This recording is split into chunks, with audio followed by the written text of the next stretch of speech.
Hello साथियों, कैसे हैं आप सभी। एक बार फिर से आप सभी का हमारे YouTube चैनल रीजनिंग अड्डा में स्वागत है। तो आज हम लोग यूपी पुलिस का सिलेबस डिस्कस करेंगे। जो महत्वपूर्ण बिंदु होंगे उन पर हम चर्चा करेंगे। तो क्या आपको पढ़ना है, कैसे पढ़ना है, क्या स्ट्रेटजी रहेगी, ये सारी चीज़ें आज इस वीडियो में हम डिस्कस करेंगे। इस वीडियो को बनाने का मेन उद्देश्य था कि जो हमारे नए साथी जुड़ रहे हैं, कॉम्पिटिटिव एग्जाम की तैयारी कर रहे हैं, अभी उन्होंने स्टार्ट ही किया है, उनको कुछ भी जानकारी नहीं है, उनके लिए ये वीडियो हम बनाने का प्रयास कर रहे हैं कि उनको जो है सब चीज़ें क्लियर। तो मेरी उनसे ये सलाह रहेगी कि अगर वो लोग उनके पास में जो है, जो फ्रेशर हैं, यानी जो पहली बार स्टार्ट कर रहे हैं, जो अभी 12th पास करके आए हैं वो बच्चे, उनको ये है कि वो एक बार अगर पॉसिबल हो सके तो ऑफलाइन क्लास जरूर लें। उससे क्या होगा कि आपको कम से कम सारी जानकारी, जो बेसिक जानकारी रहती है वे जरूर मिल जाती हैं, और आप जो समझते हैं ना तो फोकस भी आपका क्लियर हो जाता है, और कैसे आपको पढ़ना है वो भी चीज़ें आपको पता चल जाती है। डायरेक्ट क्या है कि अगर आप ऑनलाइन कोई भी कोर्स परचेस करेंगे किसी का भी, तो पहले बात तो उचित नहीं है। वो लोग जो है आपको इस तरह बताएंगे कि आप देखेंगे और तुरंत ये होगा कि 500 या 600 का है, तो आप तुरंत जो है उसको परचेस कर लेते हैं। लेकिन लास्ट में क्या होता है कि लास्ट में आपका एग्जाम आते आते डिमोटिवेट हो जाते हैं, सारी क्लास नहीं ले पाते हैं, क्लासें आपकी क्लियर नहीं होती हैं, तो फिर आप वहीं से किनारे हो जाते हैं, और ये होता है कि चलो ठीक है, कोई वो नहीं कोर्स में। और वो भी जो आपको देते हैं वीडियो, ये लोग प्रोवाइड कराते हैं, तो वो भी रिकॉर्डेड रहते हैं, और मैं कहता हूँ लाइव भी पढ़ाते हैं, तो वो चीज़ नहीं रहती जो आपको कम से कम एक बार जो है ऑफलाइन में जाकर पढ़ना चाहिए। जो बच्चे पुराने हैं, जो पढ़ चुके हैं, उनको ये सलाह है कि वो जो चीज़ पढ़ चुके हैं उसी को बार बार रिवाइज करें, ना कि एक बार इधर जाओ, एक बार दूसरे के उसमें वीडियो देखो, आप कहीं भी। हाँ, जो जेन्युइन जानकारी हो वो आप किसी एक टीचर, जो भी आपको सही लग रहा हो कि नहीं हाँ ये जो जानकारी देता है तो ये सही जानकारी देता है, उसको आप फॉलो कर लीजिए। बाकी किसी भी, चाहे वो YouTube में डाल रहा हो या किसी अपने ऐप पे डाल रहा हो, तो आप किसी पर भी जो है बार बार वीडियो देखने का कोई मतलब नहीं है। और देखेंगे अगर तो वो दूसरा पढ़ा रहा है, उसमें देखेंगे दूसरा है, तो फिर आप उसको छोड़ के दूसरे पे चले जाएंगे, तो फिर आपका माइंड जो है डाइवर्ट हो जाएगा, और जो आपकी तैयारी फ्लो में होना चाहिए वो आप नहीं कर पाएंगे। और अपने जो है मार्क्स से आज जो भी जानकारी होंगी, जो आपको लगेगा कि आपके लिए जो है महत्वपूर्ण जानकारी है, वो सारी जानकारी मैं आज जो है यहाँ आपको बताऊंगा। देखिए, पहली तो ये है आपका, मैंने जो है इसमें दिया गया कितना सिलेबस इसका क्या क्या है, क्या क्या आता है, ये चीज़ थोड़ी सी इसमें देख लेते हैं क्या क्या इसमें आता है। पहले बात तो देखिए, आप रीजनिंग, गणित, हिंदी और जीके जीएस, ये 4 चीज़ें आपकी आती हैं। चारों को मिलाकर 150 क्वेश्चन रहते हैं इसमें, जो कि होता है हमारा एक क्वेश्चन 2 नंबर का होता है, तो ये 300 नंबर का हमारा ये पेपर होता है। इसमें आपको सबसे महत्वपूर्ण और सबसे जरूरी क्या है, कौन कौन सब्जेक्ट जो है पहले तैयार करना है, किस स्ट्रेटजी से तैयार करना है, ये चीजें मैं डिस्कस करूंगा। देखिए, सबसे ज्यादा क्या पूछा जाना है आपका, सबसे ज्यादा लगभग इसमें दिया, यहाँ पे दिया गया होगा आपका सिलेबस में 38 क्वेश्चन, और यहाँ पे इसमें मैथ में दिया होगा 38 या 37 क्वेश्चन। लेकिन एग्जैक्ट जब आप पेपर देखेंगे, या जो प्रीवियस क्वेश्चन पेपर हुए हैं, एग्जाम हुए हैं यूपी पुलिस के, उसमें जो है इसमें मात्र 19 या 20 क्वेश्चन पूछे गए हैं, किसमें, गणित में, जो प्योर गणित के क्वेश्चन थे। लेकिन जो आपके रीजनिंग के क्वेश्चन थे, तो सब मिला के लगभग 55 या 56 क्वेश्चन उसमें पूछे गए। तो हम जो है रीजनिंग का तो अभी सिलेबस जो है डिस्कस करेंगे, पूरा एक एक सिलेबस मैंने इसमें जो है आज डिस्कस किया है।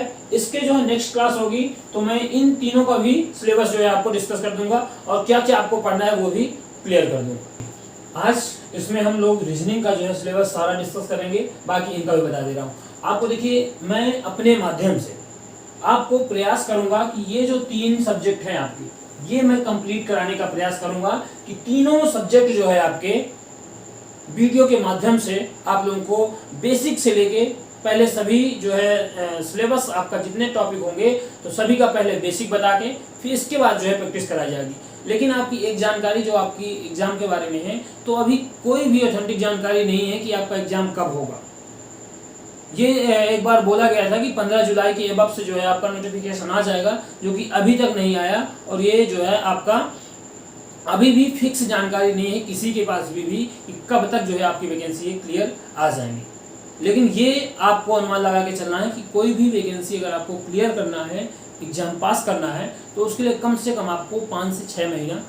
किसमें 2 चीज़ें ध्यान रखना है आपको, कुछ जैसे आपका हिंदी हो गया और ये जीएस हो गया। जीएस के लिए जो है एक आप कोई भी बुक ले लीजिएगा, क्योंकि जीएस का सिलेबस इतना अपार है कि कोई भी जो है, जो भी टीचर पढ़ाएगा आपको, कोई कंफर्म नहीं कहेगा कि आपको इतने नंबर यहाँ से आ जाएंगे, ना कोई इसमें श्योरिटी है। इसके लिए भी आपको क्या करना है, एक जो है महेश बरनवाल करके बुक आती है, उसको आप ले लीजिएगा जीके जीएस के लिए। उसमें सब कुछ आपका व्यवस्थित तरीके से पढ़ाया गया है। उसको अगर आप लास्ट तक, यानी पूरी जो आपकी बुक है, बुक को कम से कम एग्जाम के पहले आप 4 से 5 बार, ज़्यादा नहीं कह रहा, 4 से 5 बार, अगर उसको, ज़्यादा मोटी भी नहीं है, छोटी सी पतली बुक है, उसको अगर आप कंप्लीट कर लेते हैं एग्जाम के पहले 3 से 4 बार, तो वो आपका जो है जीके जीएस में काफ़ी आपकी हेल्प करेगी। लगभग आप 60 से 70% जो है उसमें आप क्वेश्चन कर लेंगे। तो इसकी हमने चर्चा कर ली जीके जीएस की। क्योंकि इसमें देखिए काफ़ी जो है सिलेबस है। इसमें इतिहास है, भूगोल है, राजनीति शास्त्र है, अर्थशास्त्र है, करंट अफेयर है, यूपी स्पेशल है और स्टैटिक जीके है। इसमें जो है आपको सबसे ज़्यादा फोकस करना है स्टैटिक जीके, क्योंकि इससे जो है 7 से 8 क्वेश्चन जो है स्टैटिक जीके से भी दे देता है। तो इसमें भी आपको सबसे ज़्यादा प्रेफर करना है स्टैटिक जीके को। इधर आप आइए, देखिए, आप देखते हैं हम हिंदी पे। तो हिंदी को मैंने बताया किसकी बुक आपको, लुसेंट है या तो और जो भी आपके पास पब्लिकेशन है, एक ही बुक से आपको पढ़ना है और बार बार पढ़ना है। यानी कहने का मतलब ये है कि एक बार जो आप पढ़ लो, बस उसका दोबारा रिवीजन करो। किसी अदर टीचर में कुछ भी वो बोल रहा है तो उसके बहकाव में नहीं जाना, कि अगर वो आपसे बोल दे कि बस आप 2 दिन मेरा या 3 दिन या 1 महीने जो है मेरी 1 महीने का कोर्स है, परचेस कर लो और आपको जो है 100% सफलता मिल जाएगी, कोई गारंटी नहीं है। इसलिए कहने का मतलब ये है कि अगर वो 200, 300, 400 कितने भी रुपए में कोर्स बेच रहे हो, तो आपको किसी का भी कोई कोर्स खरीदने का जरूरत नहीं है। आप आसानी से बिना कुछ, बस हाँ ये है कि अगर ऑफलाइन आप जा सकते हैं वो पढ़िए। जो न्यू बच्चे हैं, जो पुराने हैं, तो वो आप ऑनलाइन जो है आसानी से पढ़ सकते हैं और वो खुद से ही पढ़ रहे होंगे। जो सेलेक्ट होंगे वो खुद से ही पढ़ रहे होंगे, एक बार जो पढ़ चुके होंगे उसी का मात्र रिवीजन कर रहे होंगे, जिनको उसमें सेलेक्ट होना है। और जो नए होंगे, जिनको सिलेक्शन लेना होगा, तो वो जो चीज़ मैं बता रहा हूँ अगर आप फॉलो कर लेंगे तो ये मेरी गारंटी है कि आप आसानी से एग्ज़ाम क्रैक कर लेंगे। बस जो स्ट्रेटजी मैं बताऊँ उसको आप कंटिन्यू फॉलो जरूर करिएगा। पहले क्या मैंने बताया कि जीके जीएस के लिए आपको महेश बरनवाल की एक बुक आती है, उसको आपको ले लेना है। उससे आपको जितना 1 या 2-3 बार पढ़ने के बाद उसको रिवाइज करिए बार बार, फिर आप क्वेश्चन करने का प्रयास करिए, प्रैक्टिस देखिएगी। जो आपके पुराने पेपर हैं 2018 के, उनको आप करने का प्रयास करेंगे, फिर देखेंगे आपसे बन रहे हैं कि नहीं। फिर आप क्या करेंगे, हिंदी को भी मैं आपका कंप्लीट कराऊंगा पहले, लेकिन मैथ और रीजनिंग कंप्लीट होने के बाद फिर मैं हिंदी को करूंगा। क्यों? क्योंकि अपने पास अभी पर्याप्त टाइम है, अभी कोई भी एग्जाम का वो नहीं कि कब आपका होगा। तो लगभग दिसंबर तक आप मान के चलिए, लेकिन कोई भी अभी श्योरिटी नहीं है कि दिसंबर में आपका एग्जाम आ जाएगा या तो आपकी फॉर्म भरना स्टार्ट हो जाएंगे। वो टीचर अपने लिए जो है या कोर्स बेचने के लिए जरूर बोल दे कि नहीं बस अगले महीने से एग्जाम आ रहा है या अगले महीने हो जाएगा, कोई श्योरिटी नहीं है। ना किसी के पास भी ऑथेंटिक जानकारी है कि कोई बोल दे कि कल से आ रहा है। बस उनको क्या होता है कि अगर हम ऐसे बोल देंगे तो बच्चे इतने जो है वो होते हैं कि उनको कोई समझ में नहीं आता, तुरंत चलिए आज बाई करते हैं कोर्स और कल से जो है पढ़ना स्टार्ट करेंगे, जो कि बच्चे फिर सही से नहीं पढ़ पाते और वो जो है सेलेक्ट भी नहीं होते हैं।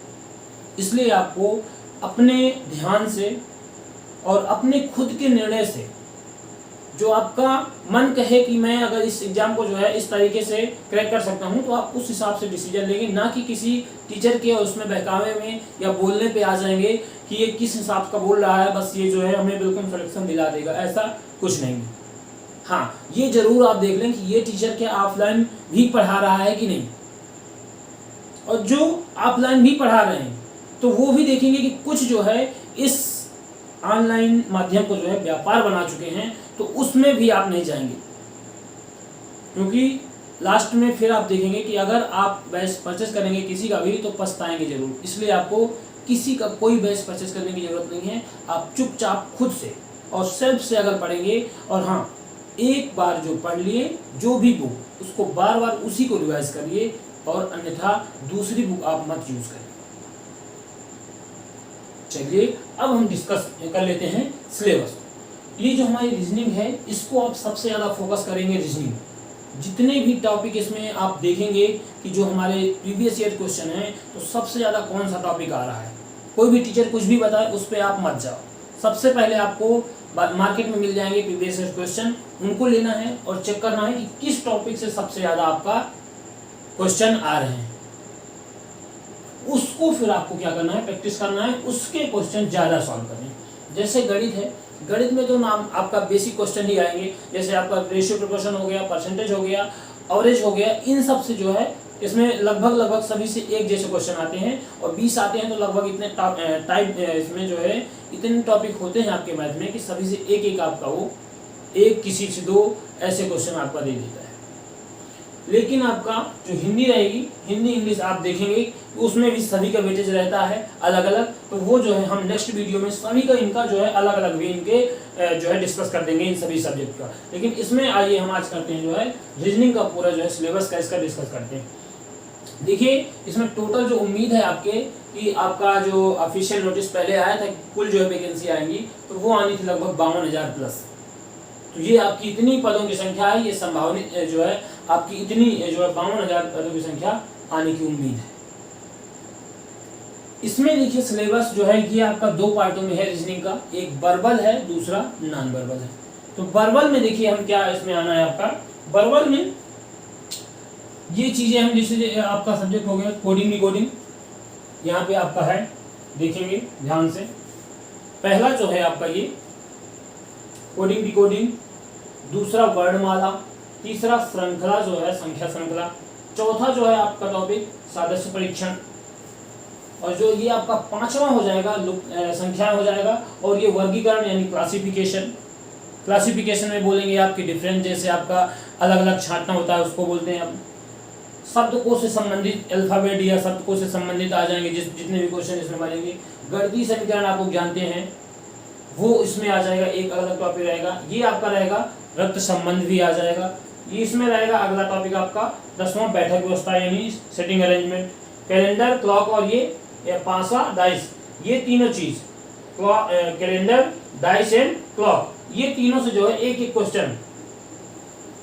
क्वेश्चन इन तीनों से आएगा, इनसे ज्यादा नहीं आएगा। लेकिन इससे जैसे आपका 2 से 3 क्वेश्चन दे सकता है, गणितीय से भी आपका 2 से 3 दे देगा।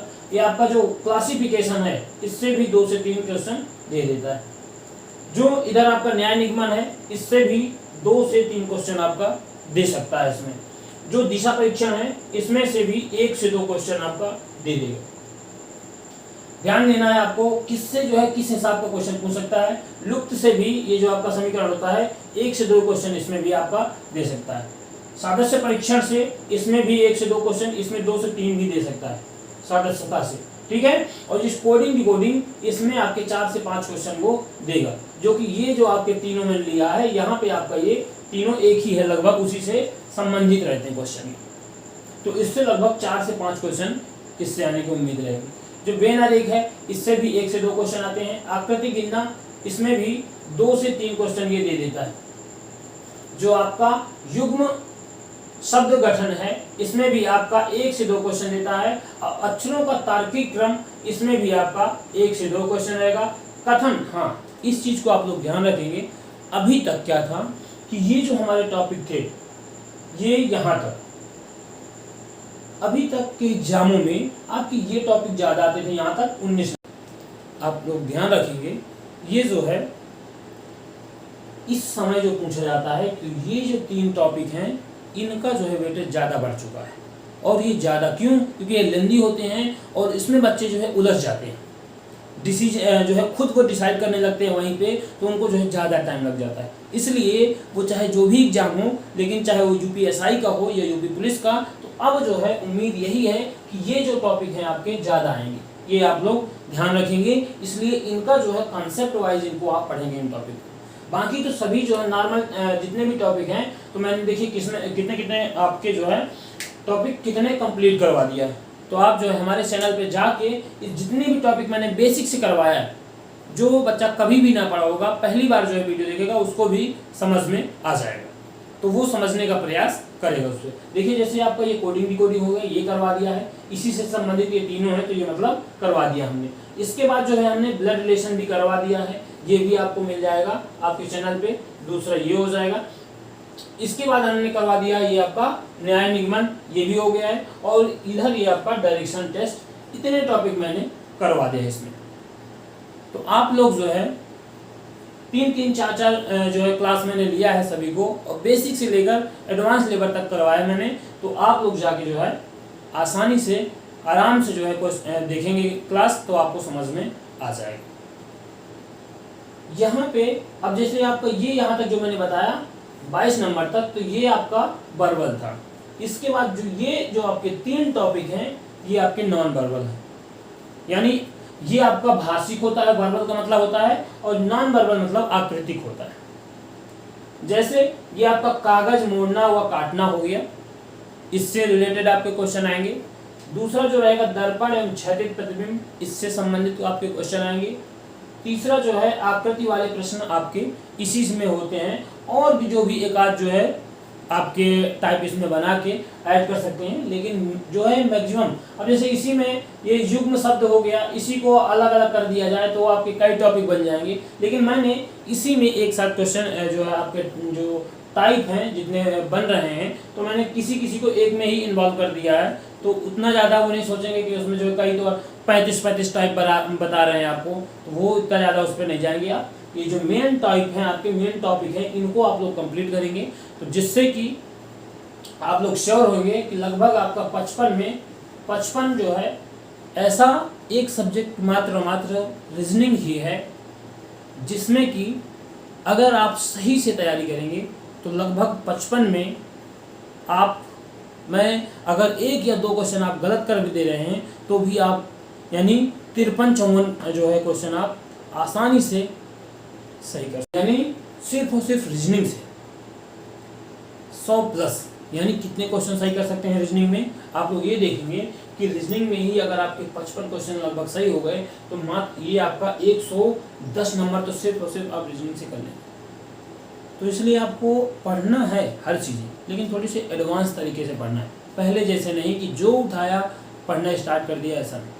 आप एकदम जो है सिलेबस एक बार पहले सभी सब्जेक्ट का देखिए, सिलेबस के बाद ये डिसाइड करिए कि मुझे जो है सिलेबस के बाद ये डिसाइड करिए कि मुझे इतने दिन में ये टॉपिक कंप्लीट करना है या ये सब्जेक्ट कंप्लीट करना है, तो वो उस हिसाब से भी पढ़िए। जैसे आपका एक सब्जेक्ट कंप्लीट कर लीजिए, फिर दूसरा, या तो सभी सब्जेक्ट को लेके चलेंगे तो वो भी कोई दिक्कत नहीं है कि दो टाइम आप डिवाइड कर दीजिए कि इतने घंटे मुझे ये पढ़ना है, इतने घंटे ये। लेकिन सबसे पहले आप डिसाइड करिए कि मुझे ये जो सब्जेक्ट समाप्त करना है, यानी आप पहले अगर रीजनिंग उठा रहे हैं तो ये कि मुझे रीजनिंग जो है इतने दिन में समाप्त करनी है, या तो इतने दिन में नहीं करना, तो आप क्रम से देखेंगे। जैसे आपने रीजनिंग का एक टॉपिक उठा लिया तो ये है कि इस टॉपिक को मुझे 3 दिन में समाप्त करना है, तो उसको भी 3 दिन में आप समाप्त करिए। दूसरे काम छोड़ के सबसे पहले आपको पहला अपना ये है जो टारगेट आपने डिसाइड किया है कि मुझे इतने दिन में ये टॉपिक कंप्लीट करना है, तो वो कंप्लीट होना चाहिए। इसके बाद जैसे आपको कंप्लीट कर लिया, फिर उसके बाद प्रीवियस ईयर जो आपके पेपर हैं उनको सॉल्व करिए, फिर जो है आप जाइए दूसरे जो है आपका दूसरा टॉपिक फिर स्टार्ट करिए। अगर इस तरह आप पढ़ेंगे तो आसानी से आप अपने लक्ष्य को, और इसमें जो है यूपी पुलिस में जो आपकी इतनी वैकेंसी आनी है, तो इसमें आप जो है एक सीट अपनी पक्की कर सकते हैं। बशर्ते उसके लिए आपको खुद मेहनत करना पड़ेगा, खुद से।